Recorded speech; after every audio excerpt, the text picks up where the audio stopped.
Paz do Senhor para os queridos irmãos. Vamos ter hoje mais duas aulas.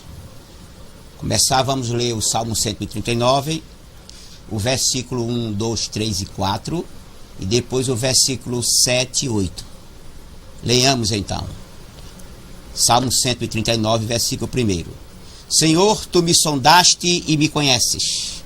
Versículo 2. Tu conheces o meu assentar e o meu levantar, de longe entendes o meu pensamento.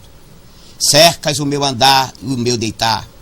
Conheces todos os meus caminhos. Versículo 4. Sem que haja uma palavra na minha língua, eis que, ó Senhor, tu me conheces. Versículo 7 e 8. Para onde me irei do teu espírito, ou para onde fugirei da tua face? Se subir ao céu, tu aí estás. Se fizer no Seol a minha cama, eis que tu ali estarás também. Vamos curvar nossas cabeças, fazer uma rápida reflexão. Pai Santo que estás nos céus, te agradecemos por tudo que tem feito. Abra, Senhor, neste momento, a nossa mente para que possamos entender aquilo que será falado, ajudando a esta escola, a estes alunos, a este ministério que tão bondosamente abriu estas portas. Deus bendito, te agradecemos em nome de Jesus. Luciana. Olá pessoal, boa tarde a todos, sejam bem-vindos a mais um sábado de aula. A dúvida que vocês tiverem, mandem para mim que eu passo para o professor. Tenham todos uma boa aula. Queridos alunos, como estão vendo em tela, a nossa aula continua Teologia Sistemática 1. O nosso objetivo hoje é estudar os atributos de Deus. Da vez passada, estudamos sobre os nomes de Deus. Hoje é os atributos de Deus. É o nosso objetivo. No nosso conteúdo está os atributos de Deus, classificação dos atributos de Deus, atributos incomunicáveis e atributos comunicáveis. Aí então vem atributos, o que é atributos incomunicáveis, sua derivação, e atributos comunicáveis. Os atributos de Deus. Para a Perma, página 45, ninguém conhece a Deus exatamente como Ele é. Isso é impossível. Mas, por sua bondade, Ele revelou-se através de uma linguagem compreensível aos homens. As Escrituras é essa revelação. É nela que vemos isso. Exemplo, Deus diz acerca de si mesmo, eu sou santo. Logo, podemos entender que Deus é santo. Ou melhor, tudo aquilo que Deus diz dele é aquilo que ele é. A santidade, então, é um atributo de Deus, já que a santidade é uma qualidade que podemos atribuir a ele, porque foi aí que ele disse que ele é santo. Assim, com a ajuda da revelação que Deus deu de si mesmo, podemos regular os nossos pensamentos acerca de Deus. Fazer uma reflexão, entender o que ele está dizendo. Qual seria então a diferença entre os nomes de Deus e seus atributos? Os nomes de Deus expressam as qualidades do seu ser por inteiro. Ele é o Deus que provê na sua totalidade. Isso é o Deus por inteiro. Enquanto seus atributos indicam vários aspectos do seu caráter. É possível ir mais longe dizer, toda a essência está em cada atributo e cada atributo na essência. Ou seja, tudo aquilo que Deus é está em cada atributo e cada atributo está naquilo que Deus é. E devido à estreita relação entre essência e os atributos, pode-se dizer que o conhecimento dos atributos leva consigo o conhecimento da essência divina, aquilo que Deus é em si mesmo. Muito embora se enfatize um ou outro atributo, como acabamos de ler, o atributo da onipresença, e o atributo da onisciência, certo? Nos pontos que acabamos de ler. É certo entender que as Escrituras não elevam um atributo em detrimento dos demais. A Bíblia os revela como um todo, em harmonia com a essência ou ser de Deus. Ou seja, a Bíblia nunca diz que um atributo é superior ao outro. A onisciência não é superior à onipresença, nem uma nem outra é superior à onipotência, nem a bondade, nem a misericórdia e nem o amor de Deus. Nenhum atributo é superior ao outro. O ser é caracterizado por profundidade, plenitude, variedade e uma glória que excede nossa compreensão. E as Escrituras revelam esse ser como um todo, glorioso e harmonioso, sem nenhuma contradição inerente. E essa plenitude de Deus acha expressão nas perfeições de Deus. Ou seja, a Bíblia revela Deus como por inteiro. Ele não revela Deus por partes. Deus é revelado por inteiro. Em outras palavras, cada manifestação de um atributo de Deus imediatamente está revelando nele os demais atributos. Vamos ver. Classificação dos atributos de Deus. Como diz Berkhoff, o ser de Deus não é uma coleção de atributos.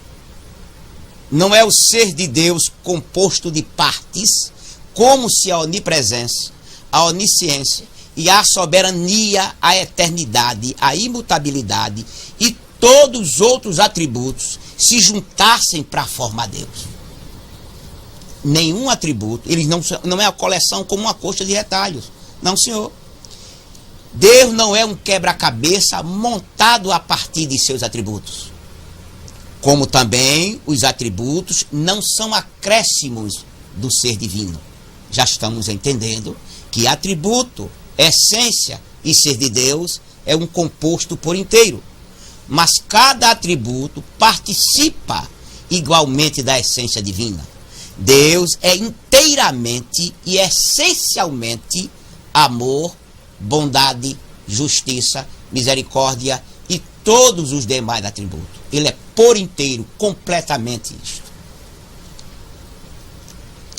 Deus só nos revelou o que dele se possa compreender. Em outras palavras, já vimos aqui em outras aulas que nós não podemos, e Deus também não se foi revelado por inteiro.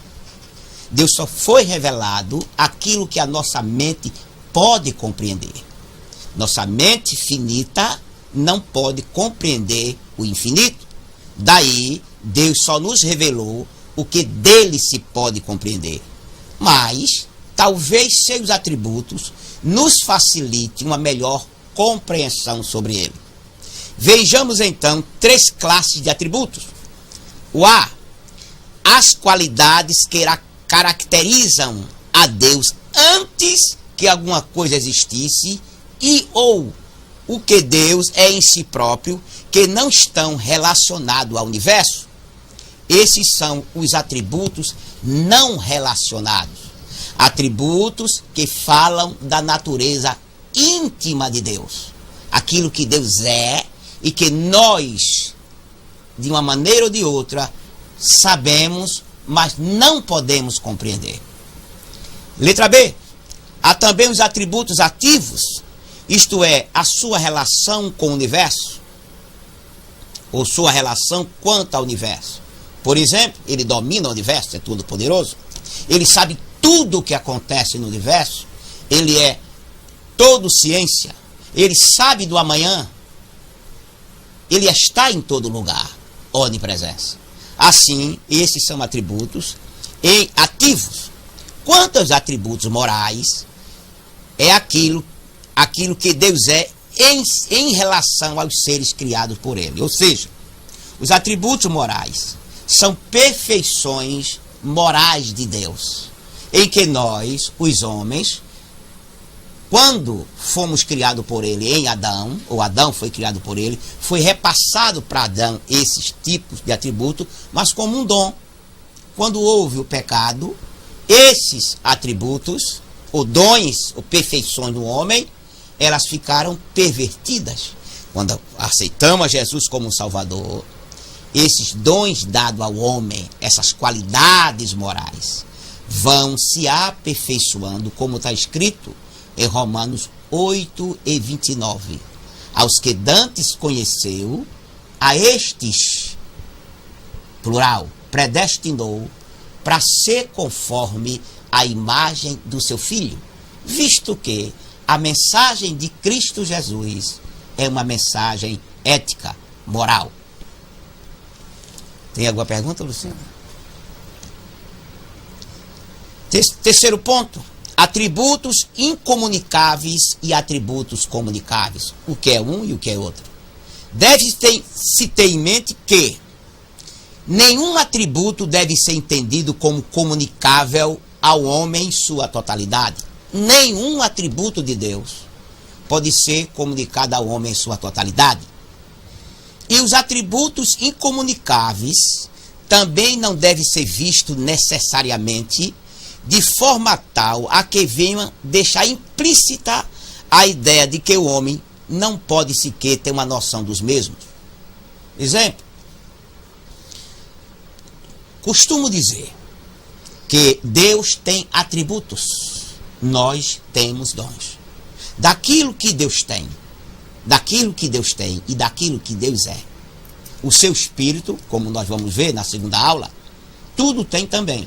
Como se o Espírito de Deus habita em nós, nós podemos participar desses atributos de Deus, que muitas vezes chamamos de dons, ou seja, algo de Deus que é repassado para nós em mínimas partes.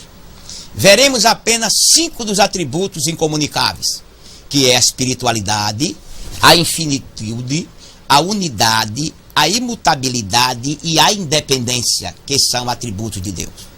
Contudo, ainda poderíamos apontar a soberania, a onipresença, a onisciência, a onipotência e a imortalidade de Deus.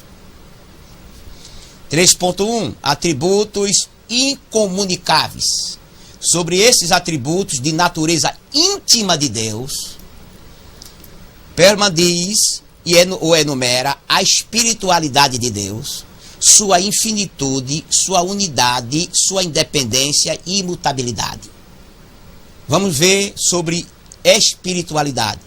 Deus é espírito, João 4:24. E é espírito com personalidade. Ele pensa, ele sente e ele fala. Portanto, pode ter comunhão direta com suas criaturas feitas à sua imagem. Repetindo, Deus não é um espírito, Deus é espírito. Logo, o ser de Deus como espírito é diferente daquilo que conhecemos como espírito do homem, anjos que são espírito e as demais palavras derivadas dessa. Assim, Deus não é um espírito, Deus é espírito. Sendo espírito, Deus não está sujeito às limitações às quais estão os seres humanos dotados de corpo físico. Nós podemos, nos nossos pensamentos, voar até os confins do universo. Nós podemos, através dos nossos pensamentos, voltar até aquele lugar que visitamos em outro país, mas o nosso corpo físico está aqui. Nós somos limitados ao lugar em que estamos, mas Deus não. Deus está em todos os lugares. Alguém pode até perguntar, Deus está no reino das trevas? Pessoalmente, claro que não. Mas está lá o temor e o tremor de Deus. Diz a Bíblia que os demônios temem e tremem. Por que eles temem e tremem? Porque eles sabem que Deus existe, Deus é visível, é palpável e é terrível. Daí há um temor e um tremor no coração dos anjos caídos. Assim, A presença de Deus está lá no reino das trevas, nessa manifestação, nesse temor e nesse tremor que os anjos sentem. E os anjos caídos sentem. Deus não possui partes corporais, nem está sujeito às paixões. Alguém diz, a uns Deus ama e a outros quer bem. Isso é balela. Deus não ama um e a outros quer bem. Em outras palavras, Deus não faz acepção de pessoa. Deus não ama mais a um e a outros menos. É impossível. Daí, se fosse assim, ele faria acepção de pessoa. Assim, Deus não possui partes corporais, nem está sujeito às paixões, não se compõe de nenhum elemento material e não está sujeito às condições da existência natural. Deus não depende do sol, Deus não depende do ar, Deus não depende da luz para viver. Deus é. Até a gente pensa que Deus existe. Deus não existe. Aquilo que existe é que veio à existência. Deus é. Ele é muito maior do que a própria existência. Embora seja real, pois Jesus se referiu à sua forma em João 5,37 e Filipenses 2,6, Deus não pode ser visto com olhos naturais, nem apreendido pelos sentidos naturais. Ou seja, não pode ser visto pelos olhos do homem, olhos comuns, e os sentidos, a lógica não pode determinar Deus. Toda esta briga que a gente tem, informação das brigas filosóficas, teológicas, psicológicas e outros tipos de brigas sobre Deus, nenhuma pode determinar quem é Deus. Porque Deus não pode ser compreendido, não se pode ser observar Deus através da lógica. Veja o que Jesus disse a um dos seus discípulos, quando este disse ao Senhor, mostra-nos o Pai e basta. Coitado. Ele achava que Jesus fizesse a figura do Pai, mostrasse a ele numa visão, fizesse um rascunho de Deus, aí bastava para compreender Deus. Jesus respostou para ele, quem vê a mim, vê o Pai. E como é que se pode ver a Cristo para ver o Pai? Está escrito em Hebreus, capítulo 1, versículo 3.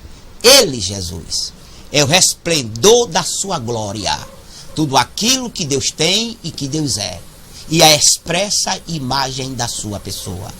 Todos os sentimentos de Deus foram revelados em Cristo Jesus.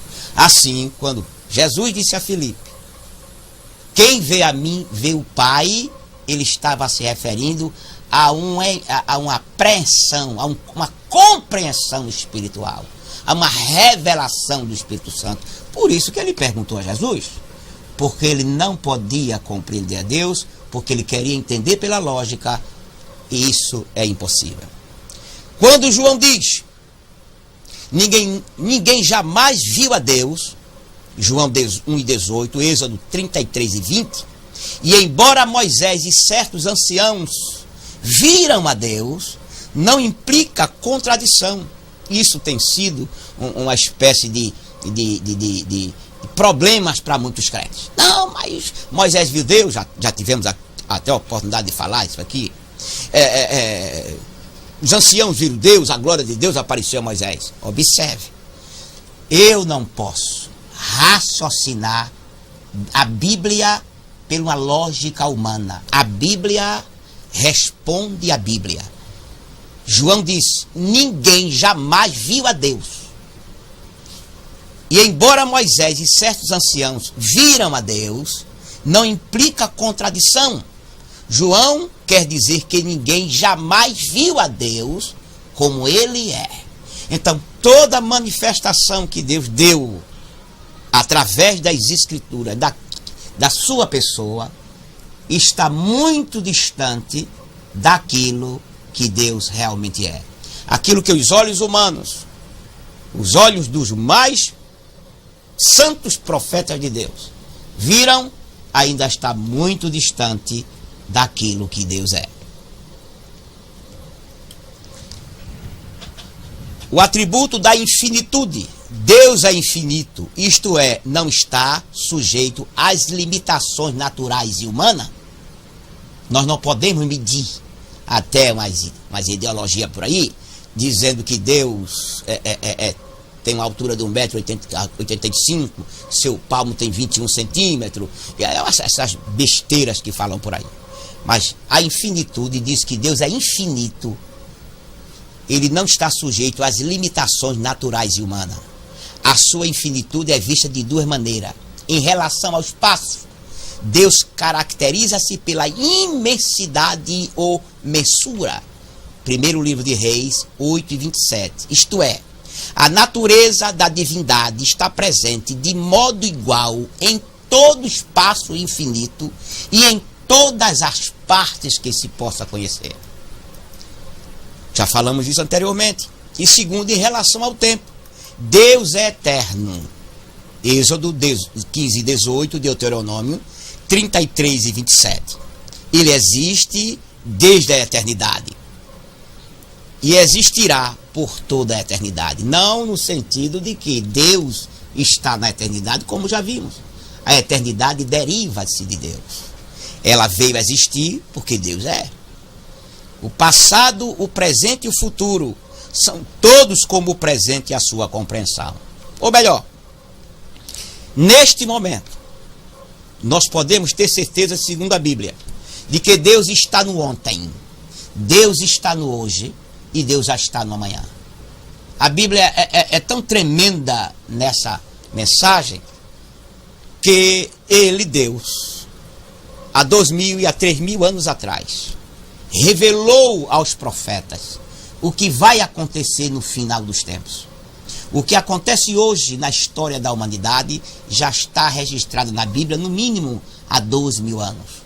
Assim, a última página da história da humanidade já está escrita aqui. Se a última página da história da humanidade já está escrita e nós podemos pregar o que vai acontecer amanhã, é porque Deus já está no amanhã. Ou seja, ele está fora do tempo.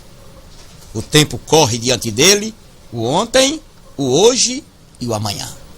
Assim, o passado, o presente e o futuro são todos como o presente a sua compreensão. Por isso que quando Deus diz, vou fazer, nada impede, porque ele já sabe do amanhã. E quando muitas vezes lemos nas Escrituras, lembrou-se Deus, e lembrou-se Deus de Noé, lembrou-se Deus de fulano.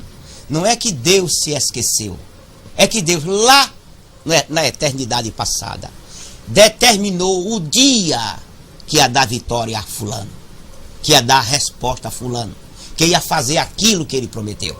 Ele prometeu num tempo e determinou fazer a resposta em outro tempo. Daí, quando a Bíblia diz, Deus lembrou-se, não é que ele estava esquecido, é que chegou o dia dele fazer. A unidade. Deus é o único Deus. Êxodo 20, versículo 3. Sabemos que há dois tipos de unidade. Unidade composta, unidade absoluta e unidade composta. A expressão um homem traz a ideia de unidade absoluta, pois se refere a uma só pessoa. Quando o homem e a mulher se tornam uma só carne, Gênesis 2:24, é uma unidade composta, um casal, pois que se refere a duas pessoas numa só. Quando se refere à unidade absoluta de Deus, a palavra usada é Yahshid. Gênesis 22:2, 12, Jeremias 6:26. Para a unidade composta, isto é, na Trindade, é usada a palavra Echad. Deuteronômio 6:4 no Shema, o Shema. Êxodo 3:1, Ezequiel 37:17. Assim, Deus é unidade e a Bíblia mostra unidade composta e unidade absoluta. Unidade absoluta, unidade composta. Então, a Trindade, como veremos, é uma unidade absoluta. Uma unidade composta. Ele é único. 3 pessoas em um só Deus. Tem alguma pergunta, Luciano? Não tem pergunta. Independência ou autoexistência. é mais um outro atributo de Deus: independência ou autoexistência. Isso denota a ideia de que Deus existe por si mesmo. Ninguém criou Deus. Ninguém fez Deus. Se eu e você, ou qualquer um, começar a meditar como Deus vai existir, que é pensamento que certas pessoas ainda querem entender isso, vai perder tempo e vai trazer problema. Deus é autoexistente. Isso denota a ideia de que Deus existe por si mesmo e que todas as coisas dependem dele para existir. Por isso que a Bíblia diz que ele deu a vida, ele dá a vida, dele vem a vida. Então, quando a Bíblia diz que Deus falou que a terra produzisse as plantas, o mar produzisse os peixes e a terra também produzisse os animais, é que ele com a sua palavra gerou, deu vida a tudo isso. E tem uma coisa: tudo aquilo que ele criou permanece da mesma maneira que ele fez. Assim, todas as coisas dependem dele para existir. Apocalipse 4 e 11. Berkhof 58 diz que, como o Deus autoexistente, ele não só é independente, como também faz tudo depender dele. Ninguém ou nada está fora de Deus. Por isso que o pecado de Satanás, de Lúcifer, é a rebelião. E rebelião é querer viver independente da autoridade de alguém. Por isso, quando Lúcifer quis sair da dependência de Deus, quis ter a sua própria autoridade, sua própria vida, como quem diz: não quero mais depender de ti, não quero me desligar, me emancipar de ti, ó Deus, quero viver a minha vida. Daí isso é rebelião. E quando o homem natural ou o crente decide se desligar de Deus, o homem natural está desligado e o salvo está ligado. Quando o salvo diz: não quero mais servi-lo, está dizendo para ele: não quero mais sua autoridade sobre mim. Por isso que ele se ira. Porque, repetindo, como o Deus autoexistente, ele não só é independente, como também faz tudo depender dele. Essa autoexistência de Deus acha expressão no nome Jeová. Vamos repetir só um pouquinho do nome Jeová. Quando Deus apareceu a Moisés, já vimos isso na aula passada, no capítulo 3, versículo 14 e 15 do Gênesis, do Êxodo, ele diz assim: eu sou o Deus Todo-Poderoso, eu sou o que sou. Já vimos que é: eu serei o que serei, ou seja, serei conhecido pelas minhas ações. Esse nome é Jeová, de onde vem o termo Senhor, que significa Redentor. Senhor ou Jeová significa Redentor. Assim, essa autoexistência de Deus acha expressão no nome Jeová para nós. O Redentor, aquele que redime, aquele que é Senhor, aquele que domina sobre todas as coisas. Encontra-se indicações adicionais na seguinte afirmação: porque assim como o Pai tem em si vida, assim como o Pai tem vida em si mesmo, também concedeu ao Filho ter vida em si mesmo. Observe, diz Jesus falando. Assim, vamos falar com a outra versão da Bíblia. Assim como o Pai tem vida própria, consentiu que o Filho também tivesse vida própria. Fosse uma pessoa, ele é uma pessoa. O Pai é uma pessoa e o Filho é uma pessoa. Ele concedeu, fez com que isso acontecesse. Quanto a Deus ser independente de todas as coisas e que todas as coisas só existem por meio dele, lemos que Deus não é servido por mão de homens, como necessitado de alguma coisa, pois ele mesmo é quem dá a vida, a respiração a todas as coisas existentes. Está escrito em Atos 17, em 28, nele vivemos, nos movemos e existimos. É em Deus. Assim, aquilo que os homens chamam de natureza, a gente perguntaria para ele, quem dá a vida à natureza? A vida da própria natureza, ela foi gerada pela palavra de Deus. Assim, esta palavra que gerou a natureza, que criou a natureza, diz Paulo lá em Atos 17, 28, nele vivemos, nele existimos e nele nos movemos. Então, a própria natureza, o composto de tudo que existe sobre a terra, faz parte da própria natureza.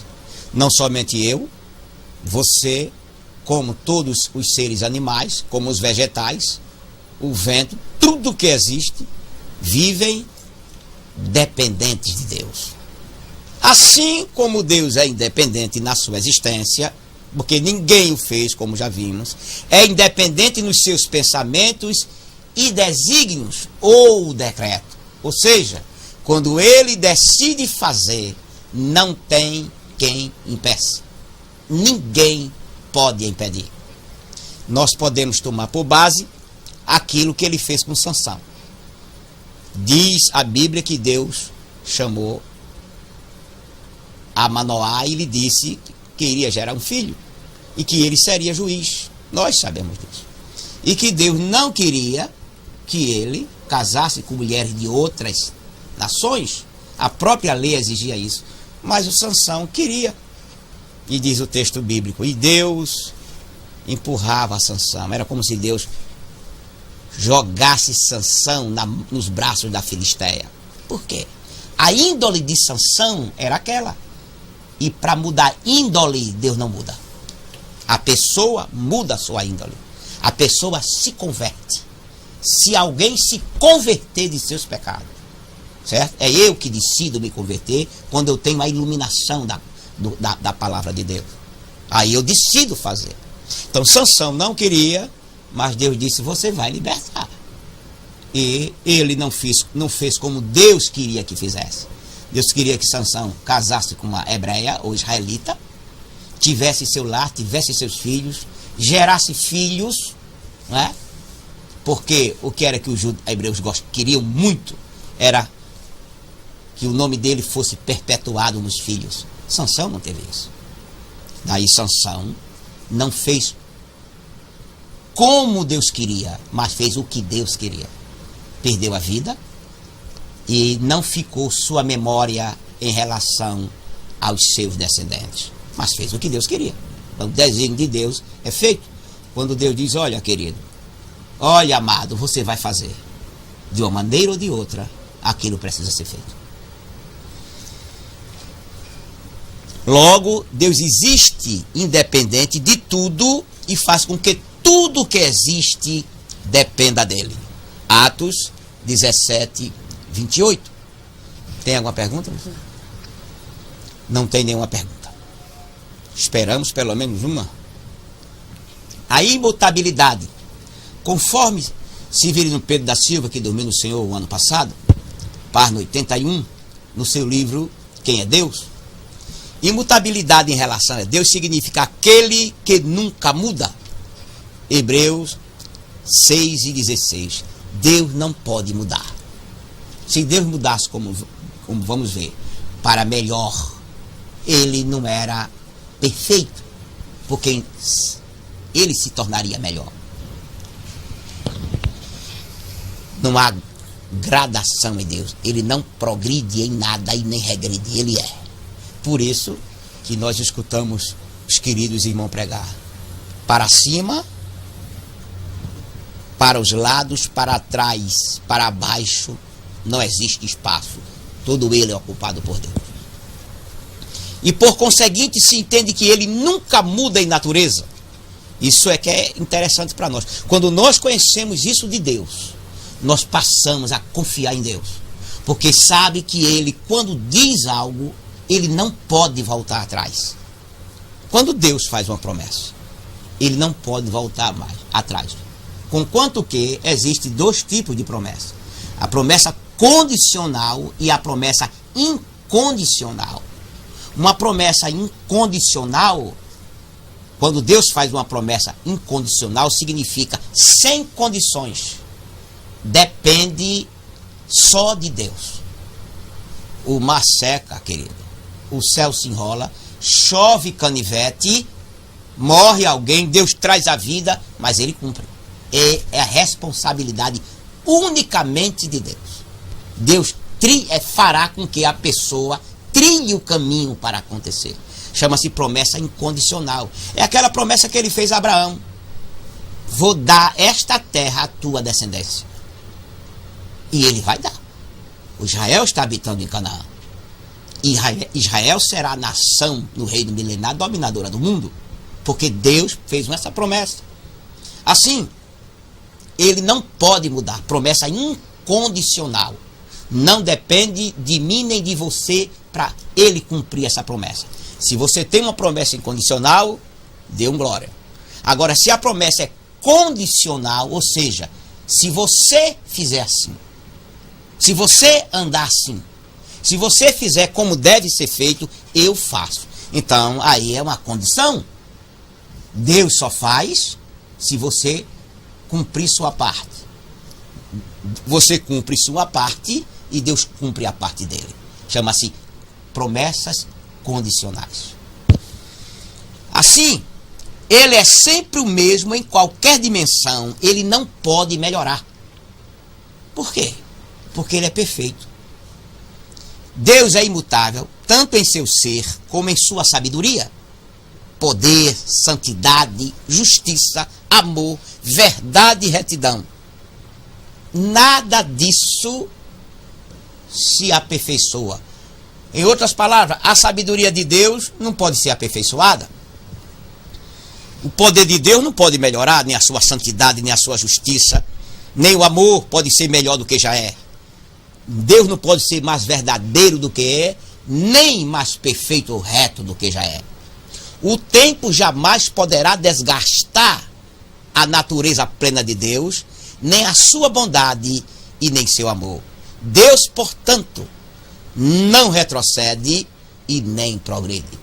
Quando nós lemos as Escrituras, entendemos isso de Deus, nós podemos confiar nele. Porque se Deus fosse aquele Deus que fizesse uma promessa, por exemplo, alguém às vezes se perturba, porque Deus, ele é duro quando ele aplica a justiça. Já imaginou se Deus dissesse assim, é desta maneira? Aí, Senhor, tá certo, por essa vez passa. Assim a gente não podia mais confiar nele. Assim, da mesma maneira que ele aplica a justiça, ele cumpre sua promessa. Da mesma maneira que ele é reto em aplicar o que ele disse, ele também é reto de cumprir a sua promessa para o bem. Assim, eu posso confiar em Deus de todas as maneiras possíveis que eu possa entender. Tem alguma pergunta? Temos sim uma pergunta do Paulo Palmares, do aluno Carlos Antônio.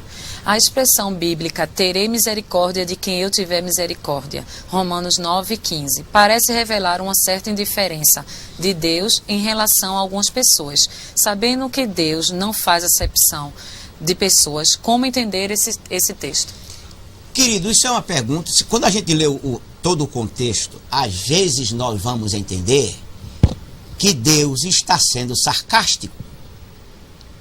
Sarcástico. Terei misericórdia de quem eu quero ter misericórdia. Mas como?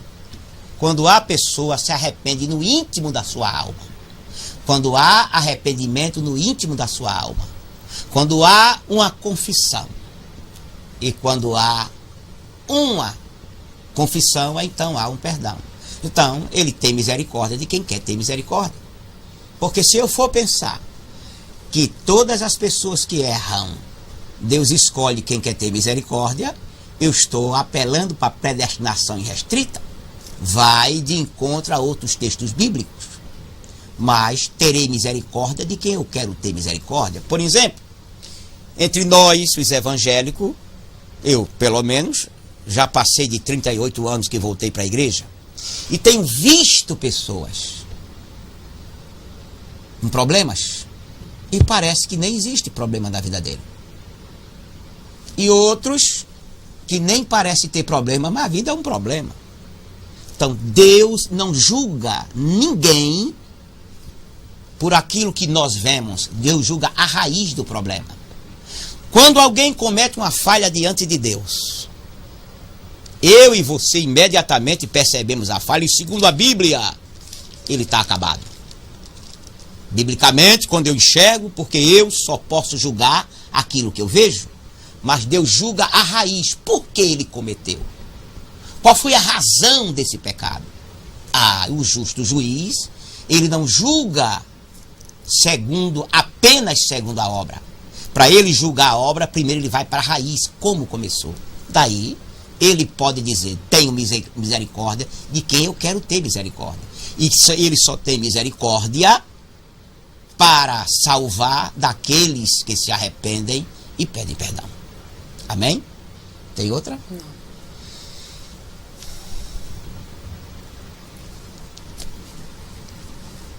No dia 23, 24 e 25 deste mês, nós vamos ter a jornada teológica, como você já deve saber.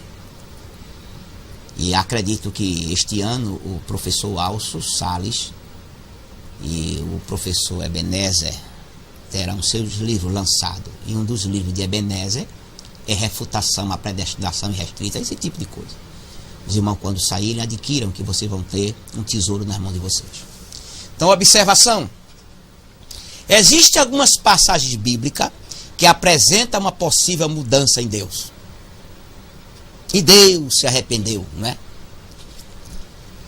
Está aí Gênesis 6, 5 e 6, Êxodo 32, 10 a 14, Isaías 38, 1 a 8, Jeremias 18 e 8, 10, Jonas 3 e 9, 10, 4 e 2 e Amós 7, 1 e 3 a 3. Contudo, esses textos nunca podem ser entendidos de uma forma literal, como já vimos acima, até porque se chocariam com a própria revelação divina que diz que Deus é imutável. Então, quando eu leio um texto na Bíblia que parece que está fugindo daquilo que eu compreendo de Deus como um todo na Bíblia, é que a minha compreensão está pouca. Eu não estou compreendendo o texto. Eu preciso de ajuda para entender o texto. Porque se a Bíblia por inteiro diz uma coisa, e um texto que eu li parece dizer outra coisa, eu não posso ter aquele texto como verdadeiro quando toda a Bíblia ela diz uma verdade de Deus que não pode mudar. Por exemplo, há mais ou menos uns 8 anos na sala de aula, surgiu uma pergunta, assim de sopetão. Eu estava falando sobre Deus. E uma das alunas nos perguntou: ô professor, quando Deus mandou, o anjo matou aqueles 70 mil homens porque Davi pecou? Aí ela ficou meio tímida de dizer o restante. Eu ajudei ela. Você quer dizer que Deus errou de vir matar Davi e matar 70 mil? Ela disse: foi. Eu disse: por quê? Ela disse: porque quem pecou foi Davi. Ora, se Davi pecou, como é que Deus vai mandar matar 70 mil? Eu digo: você quer dizer que aqueles 70 mil eram inocentes? Ela disse: era. Eu digo: era inocente do pecado de Davi. Mas eles eram culpados, porque a Bíblia diz que Deus não tem o culpado por inocente. Se aqueles 70 mil homens morreram, era porque estava na agulha para morrer. E Deus mostrou a Davi que ele é duro ao fazer justiça. Ele não retrocede na sua justiça. Daí, quando Davi viu aquilo, o temor cresceu no coração de Davi. Mas aqueles homens não eram inocentes nos seus pecados. Ele poderia ser inocente no pecado de Davi, mas não era inocente no seu próprio pecado. Porque Deus não toma o culpado por inocente e logo não faz de inocente um culpado. Assim, nós não podemos dizer que Deus muda. Repetindo, porque isso chocaria com a própria revelação divina que diz que Deus não pode mudar. A teologia chama essa linguagem de antropopatia, atribuição de sentimentos humanos a Deus. Quando você lê nas Escrituras que Deus entristeceu, é um sentimento divino que, como eu não posso entender pela minha mente finita, isso é um sentimento de uma qualidade tão infinita que eu não posso entender. Aí o Espírito Santo inspirou o autor a colocar tristeza, que é aquilo que nós sentimos. Como nós sentimos tristeza, nós compreendemos esse sentimento. O Espírito Santo quis dizer a nós que Deus teve um sentimento parecido com este que sentimos. Deus se sentiu mais ou menos como nós, mas não é tristeza, arrependimento, antropopatia. Fazer com que são palavras usadas para dar sentimentos a Deus, para que nós possamos entender. E antropomorfismo é uma atribuição de formas humanas a Deus. Ou seja, a mão de Deus, os olhos de Deus, a boca de Deus, as narinas de Deus, são formas antropomórficas para nós entendermos. Se eu digo que Deus aspirou com suas narinas a oração, é porque nós sentimos a qualidade das coisas que nos rodeiam pelo olfato. Se você, na sua casa, vem chegar para almoçar, a comida está gostosa, pelo cheiro você diz logo assim: ah, se o gosto tiver igual o cheiro, está muito gostosa. Então você atribui conhecimento daquilo que você vê através do cheiro, perfume e outras coisas. Então, quando a Bíblia diz que Deus aspira as nossas orações, os holocaustos dos antigos, aspirava a qualidade do holocausto, aspira a qualidade da nossa oração. Assim como nossos narizes, as nossas narinas aspiram o odor, Deus aspira a qualidade. Assim, antropomorfismo é uma atribuição de formas humanas a Deus, como os pernas. Lá em Cântico dos Cânticos diz: lá vem o meu amado saltando pelos montes. Espera aí, isso é super-homem? Pular os montes? Está dizendo que para Deus, quando eu pego o texto, faço uma aplicação para Jesus ou o próprio Senhor, eu estou dizendo que não existe nenhuma barreira, nada que impeça de Deus vir até a mim, de Deus me responder, de Deus ser o meu amado, de Ele vir resolver meus problemas. Meu amado vem pulando sobre os montes. Os montes não impedirão que Ele se chegue até a mim. Assim, tudo isso é formas antropomórficas. A mão do Senhor está sobre ele. Até nós usamos a mão de fulano, guarda ele. Ele está sob a proteção de fulano. A mão, porque as nossas mãos é aquilo que pratica as obras. Nunca está sob nossos pés, porque nossos pés é que pisam, machucam. É um sinal de humilhação. Mas mãos é aquilo que pratica a obra. Daí são palavras antropomórficas para dar uma imagem a Deus para que possamos compreender. Tem alguma pergunta? Temos sim, do Paulo Cabrobó. Por que Deus se arrependeu de ter feito o homem? Olha, querido, é um sentimento, como já a professora de hebraico e outros professores de hebraico já responderam. Não existe em nenhuma língua, nenhuma gramática de nenhuma nação do mundo, a não ser no hebraico, o que significa esse arrepender-se. É um sentimento que nós não podemos traduzi-lo no papel. Não podemos escrever esse sentimento que foi traduzido como arrependimento, nós não podemos traduzi-lo no papel. Teria que ser uma história por inteiro, completa. É um sentimento de tristeza de Deus ver aquilo que ele fez pecar. Ou seja, ele sabia que ia pecar? Sabia, mas por que Deus fez? Opa, aí já vem outra pergunta. Capítulo 1 aos Efésios. que Deus nos criou, como vamos ver, é um ato de bondade. Fomos criados por um ato de bondade. Deus nos criou, nos formou para nos dar daquilo que Ele tem. Ou melhor, Deus é tão rico, mas tão rico, que Ele resolveu distribuir da sua riqueza com alguém. Se não vou dar a anjo, o anjo já vive na minha casa.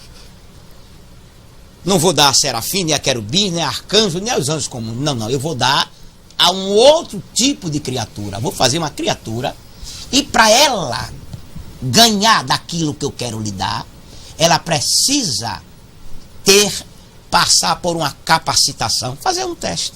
Fez Adão. E o pobre do Adão e da Eva pecaram.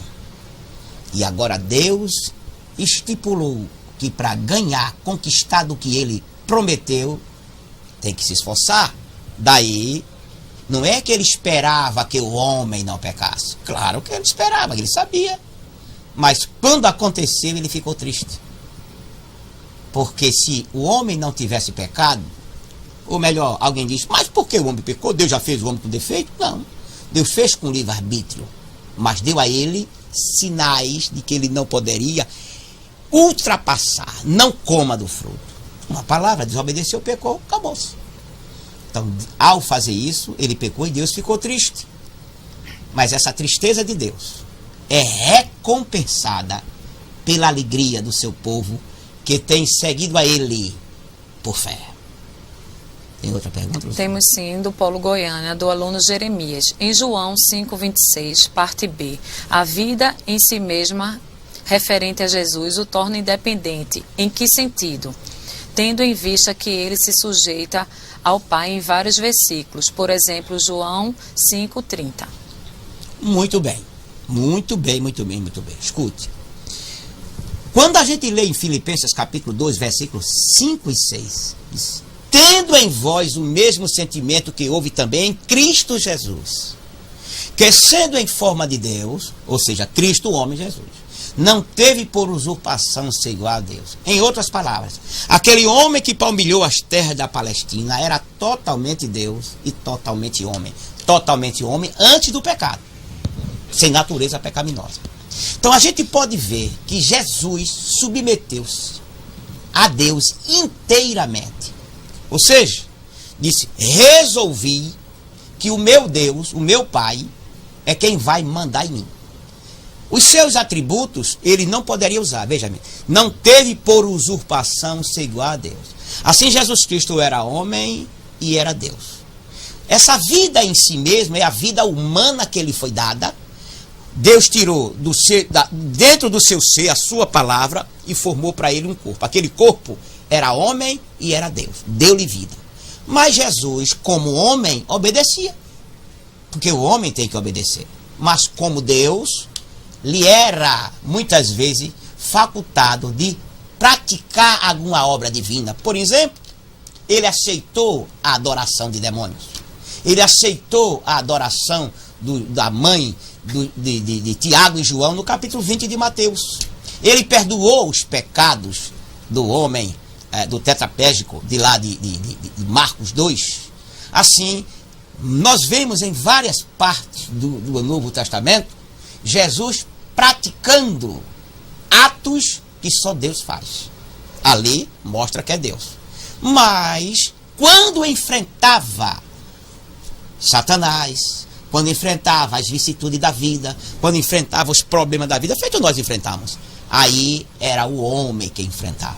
Assim, Deus, homem.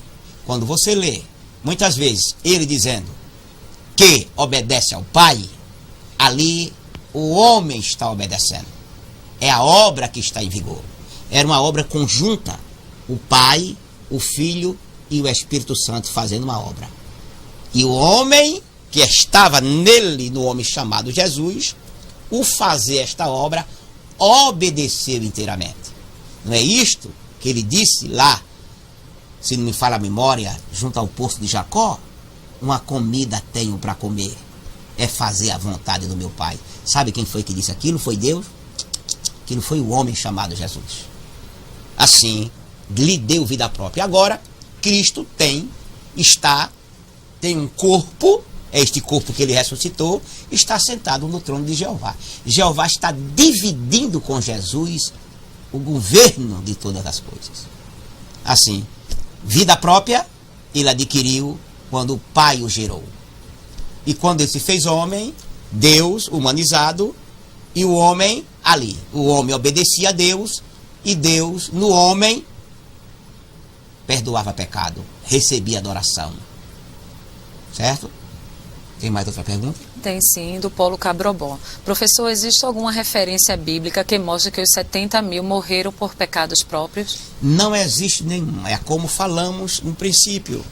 Por entender que Deus é justo, por entender que Deus é perfeito, por entender que Deus não pega o inocente e castiga ele como culpado. Olha aí. Se eu entendo que Deus é justo, todas as pessoas que biblicamente é mostrada como ferida de Deus, pode saber que Deus encontrou pecado neles. Repetindo, aqueles 70 mil homens, os pecados deles não são relacionados na Bíblia. Deus os matou porque eles pecavam de alguma maneira e Deus sabia. Então, eles morreram por causa dos seus próprios pecados. Você já pensou se Davi peca e Deus mata um inocente? Que Deus é esse? É um Deus injusto. Então, se eu quero crer que Deus é perfeito, se eu quero crer que Deus é justo e que ele não tem nenhum inocente, ele pode fazer culpado, e nenhum culpado ele pode inocentar, a não ser que se arrepende e confesse, eu tenho que entender que aqueles 70 mil foram mortos por causa dos seus próprios pecados. Assim Deus, se não fosse assim, Deus teria mandado matar 70 mil pais de famílias, deixado 70 mil famílias órfãos e 70 mil mulheres, se fosse o caso de casados, viúvas. Deus não faz isso. Deus é perfeito e amoroso. Se ele é justo e duro na sua justiça, ele também é amoroso e benigno nos seus atos. Tem outra?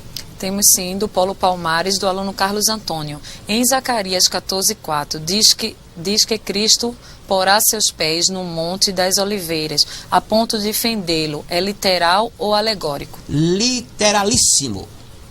Depois da grande tribulação, 7 anos de tormento da grande tribulação, quando Israel clamar, 12:10 de Zacarias diz assim: e olharão para mim a quem transpassaram, e chorarão por ele. Derramarei sobre ele, a casa de Davi, o espírito de súplica e de misericórdia. 14:4. E ele descerá no Monte das Oliveiras, literalmente. Vai descer no Monte das Oliveiras. Vai fazer o juízo das nações vivas, 25 de Mateus, quando separará bodes e ovelhas. Mandará matar os bodes, recolherá as ovelhas e depois fará o juízo de Israel para entrar o reino milenar. Nós veremos isso em aulas posteriores. Tem outra pergunta? Temos sim, do Polo Goiânia, do aluno Ayrton. Não faria sentido para nós sermos fiéis a Deus se Cristo tivesse vencido todos os aspectos relacionados à vida humana como Deus? Muito bem. Resposta concreta. Vamos mais para frente. Atributos comunicáveis. Se os atributos incomunicáveis revelam o ser absoluto de Deus, é nos atributos comunicáveis que Deus se posiciona como ser moral, consciente, inteligente e livre, afirma Berkoff, página 62. Perma, página 48 a 50, registra 6 atributos comunicáveis.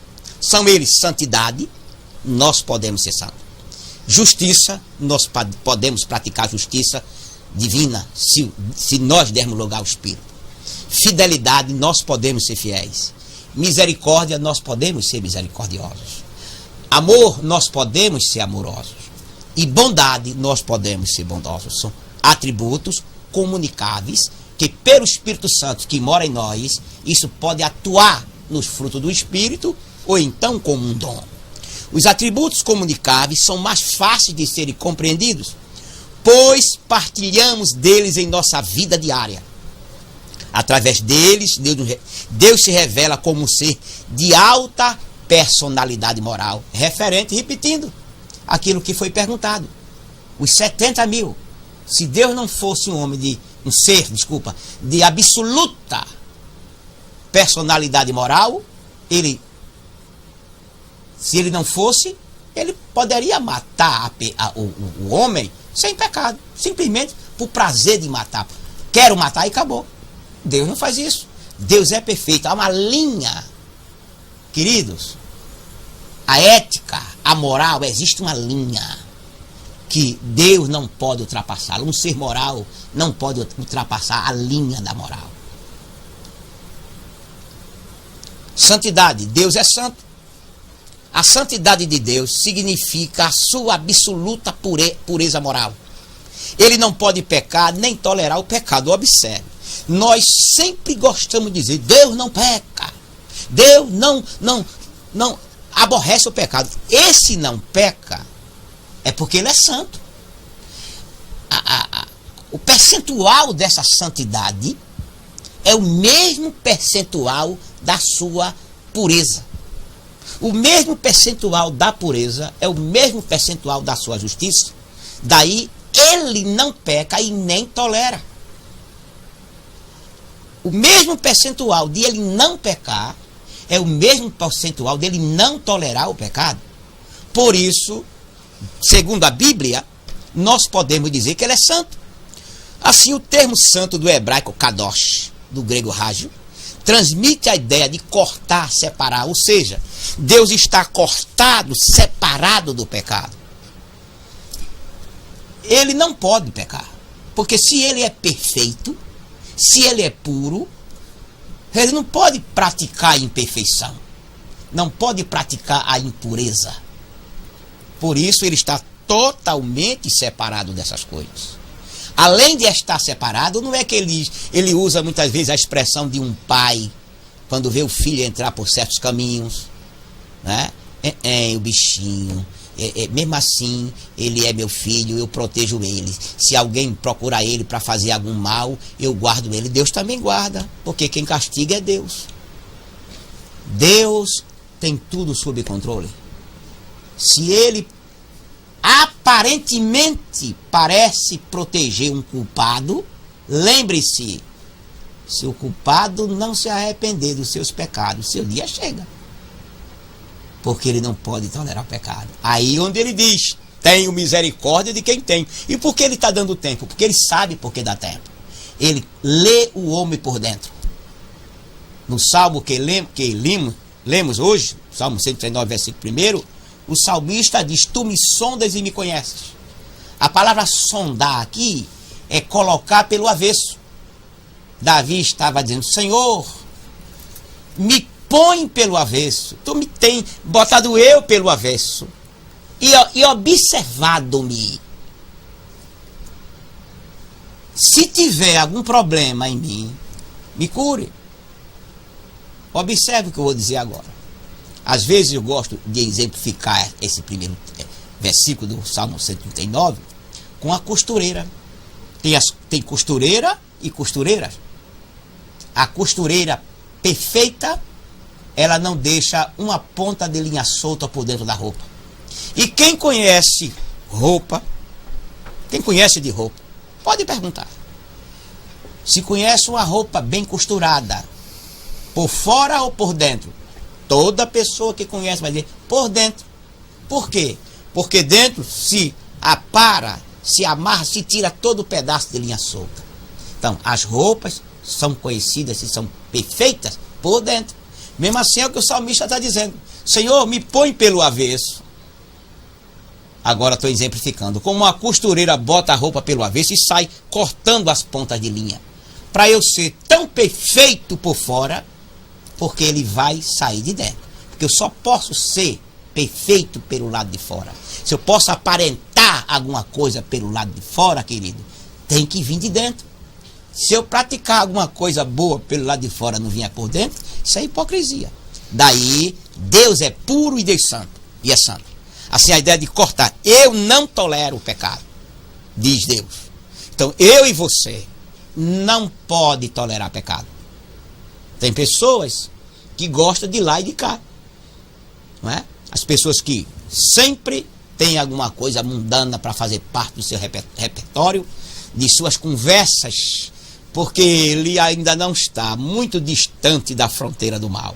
Mas que, oxalá, todo aquele que volta, se aceita Jesus, possa ir bem distante das fronteiras para fazer um culto para Deus, um culto perfeito. Assim, a santidade aplicada a Deus tem dois significados. Por ser santo, Deus é distinto de todas as criaturas, estando exaltado acima delas. Deus, por ser santo, é separado do mal e de qualquer tipo de pecado. Entendida nesse sentido, a santidade de Deus revela a sua pureza. Em outras palavras, podemos dizer, existe a separação, a santificação posicional para mim e para você. Eu e você somos santo posicional. Ou seja, saímos do reino das trevas e estamos no reino da celeste luz. Santos posicional. Mas aquele irmão assim, é santo? Posicional. Ele está na posição de santo. Agora, quanto a ser puro, aí a luta é dele. Deus nos tornou santos posicionais. E nós trabalhamos santos, trabalhamos para ser santos puros. Santidade progressiva. Quem for santo, santifique-se mais ainda. Ou seja, se afaste cada vez do mal. Justiça. A justiça é a santidade em ação. A justiça é a obediência de uma norma reta. É conduta reta em relação a alguém. A justiça divina é manifesta quando Deus livra o inocente, condena o ímpio e exige que se faça justiça. Isso é justiça de Deus. Os juízes humanos baseiam seus julgamentos sobre as evidências apresentadas perante outrem. Já vimos isso. Deus já conhece a evidência. Então, quando Deus julga alguém, não julga alguém porque ele fez isso. Julga alguém porque ele fez isso porque a procedência dele é maligna, é má, é perversa. Porque existe muitos males que é feito e as pessoas de repente não tinham força para resolver o problema. Por exemplo, quando Pedro negou Jesus, o que poderíamos fazer, dizer eu e você, sobre alguém que negasse alguma coisa que a gente achasse que não poderia ser negada? Se você ler na Bíblia, você vai ver que quando Pedro disse, não conheço este homem, Jesus estava olhando para ele. Pedro se amaldiçoou. O termo grego para esse ato de pecar é paraptoma. Querer estar em pé e não ter força. Ou seja, a pessoa quando não quer errar e erra, já erra chorando, já erra se maldizendo. Erra porque não tem força. Peca sem querer pecar. E pode. Assim, quando Deus julga o caso, ele julga segundo a procedência. Não é que ele não vá tomar uma providência, ele toma, de uma maneira ou de outra. Mas ele toma a providência. Agora, ele julga a obra feita pela procedência. Por que ele fez isso? Assim, Deus não somente trata justamente, como também requer justiça. A natureza divina é a base das relações de Deus para com os homens. Como ele é, assim ele opera. Não pode mudar. Olha, eu vou abrir um espaço para você. Não, senhor. Ele não abre espaço para ninguém, nem para o mal. Não, você fez o mal? Não, senhor. Fez o mal, se arrependeu, confessou? Estou pronto para perdoar. Mas se não se arrependeu nem confessou, não há perdão. O santo santifica e o justo justifica. Fidelidade, como Deus é fiel e totalmente digno de confiança, e as suas palavras jamais falharão, logo, seu povo pode confiar em suas promessas, porque ele é fiel, está escrito em Êxodo, Número, Deuteronômio. Deus é misericórdia? É. A misericórdia de Deus é a divina bondade em ação. Observe. Com respeito às misérias das suas criaturas. Bondade que se comove a favor deles, provendo o seu alívio. Ou seja, como Deus é bom, ele tem misericórdia. A palavra misericórdia é composta de duas palavras. Cardia, mísero e cardia, miserável e coração. Quando eu digo assim, Senhor, tenha misericórdia de mim, eu estou dizendo, leve este miserável dentro do seu coração, sinta a minha dor. Eu não tenho como resolver, eu preciso da tua ajuda. Daí, a misericórdia de Deus é a divina bondade em ação com respeito às misérias das suas criaturas, homens. Bondade que se comove a favor deles, provendo o seu alívio. E no caso de pecadores e penitentes, demonstrando paciência longânime.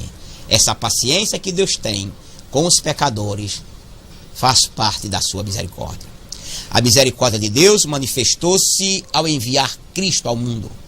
Lucas 7. Letra E. O amor é o atributo de Deus em razão do qual Ele deseja relação pessoal com aqueles que possuem a sua imagem. E muito pessoalmente com aqueles que foram santificados em caráter, feitos à semelhança dele. Assim, este é o amor de Deus. O amor de Deus foi enviado ao mundo na pessoa de Jesus. E quando o Espírito Santo veio para nós, o amor de Deus foi derramado nos nossos corações. A bondade de Deus, para ti, sem página 83, num sentido mais amplo, a bondade de Deus inclui todas as qualidades conforme nosso conceito de um personagem ideal. Inclui qualidades como a santidade, a retidão e a verdade, bem como seu amor, sua benevolência, sua misericórdia e a sua graça. No sentido mais restrito, o atributo da bondade é revelado do amor de Deus.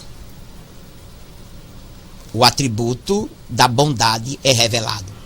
Porque bondade é uma coisa, amor é outra. Às vezes as pessoas pensam que o outro é bom porque cede muito, dá muita oportunidade. É muito bom. Às vezes a pessoa nem merece mais oportunidade. Que às vezes é preciso até fechar um pouquinho a oportunidade para que ele valorize a oportunidade que tem tido. Assim, a bondade de Deus é revelada no seu amor. Esse amor é aquela perfeição da natureza divina. O amor verdadeiro envolve o sentimento. E se não houver sentimento em Deus, então o amor de Deus não existe. E na benevolência de Deus, é aquela afeição que Deus sente e manifesta para com suas criaturas sensíveis e racionais. Ela resulta do fato de que a criatura é obra sua. Ele não pode odiar qualquer coisa que tenha feito. Deus não pode odiar o homem. É por isso que nós sabemos que Deus ama o pecador e odeia o pecado. Porque Deus não criou o pecado. Deus criou o homem, mas não criou o pecado. Daí, todo o mal que está no homem, que o homem possa praticar, ele odeia. Mas ele não pode odiar o homem, porque foi ele que fez o homem. Se Deus odeia o que faz, ele tinha errado ao fazer aquilo. Tem alguma pergunta? Temos sim, do Paulo Cabrobó.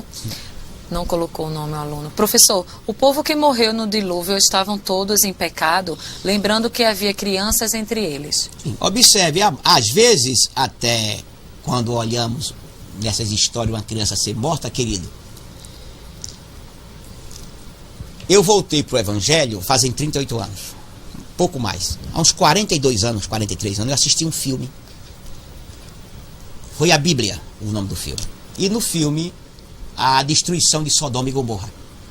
E nesse filme, Abraão leva Isaac para ver a destruição. E lá vários esqueletos, e tinha crânios de homem, crânio de adulto, crânio de criança, crânio de recém-nascido.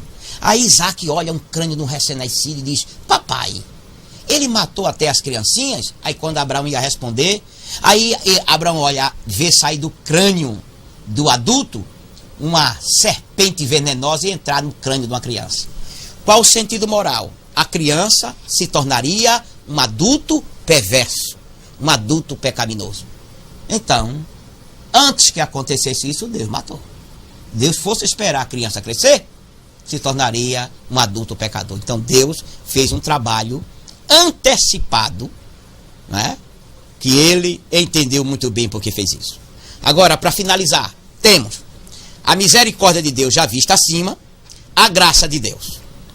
Graça é a bondade de Deus manifesta aos imerecedores. É por isso que falamos que graça é favor não merecido.